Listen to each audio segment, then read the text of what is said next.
La Côte d'Ivoire est depuis le début de l'année 2018 membre non permanent du Conseil de sécurité de l'ONU pour une période de 2 ans. C'est en cette qualité qu'elle présidera du 1er au 31 décembre 2018 l'organe exécutif des Nations Unies, regroupant 15 membres, dont 5 permanents pourvus de droit de veto. Le ministre Marcela Montano, vendredi, au cours d'une rencontre avec la presse, a fait connaître l'enjeu du mandat onusien de l'État ivoirien.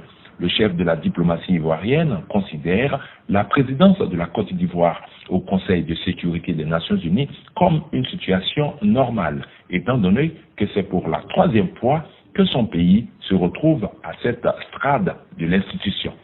De 1964 à 1965 et de 1990 à 1991, la Côte d'Ivoire siégeait au Conseil de sécurité de l'ONU.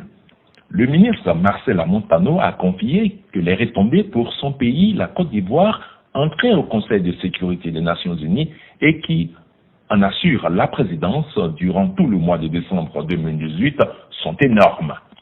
Quand vous êtes au Conseil de sécurité de l'ONU, c'est une nouvelle tribune. Vous avez des projecteurs sur vous. Ça vous permet de booster la crédibilité de votre pays. Ça vous permet de montrer à quel point la paix, la stabilité, la sécurité règnent dans votre pays.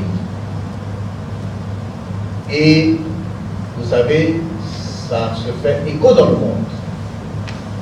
Donc la présence de la Côte d'Ivoire au Conseil de sécurité fait partie d'une stratégie globale pour rassurer, y compris les investisseurs étrangers qui sont intéressés par notre pays.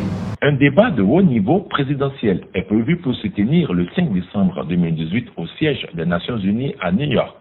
Le thème retenu est la construction économique post-conflit, pilier de la consolidation et de la pérennisation de la paix, facteur de stabilité et de sécurité. Président du Conseil de sécurité des Nations Unies, la Côte d'Ivoire aura à proposer cette stratégie en la matière. Le Conseil de sécurité de l'ONU est l'organe de décision, disposant des pouvoirs spécifiques, tels que le maintien de la paix, l'établissement de sanctions internationales et l'intervention militaire.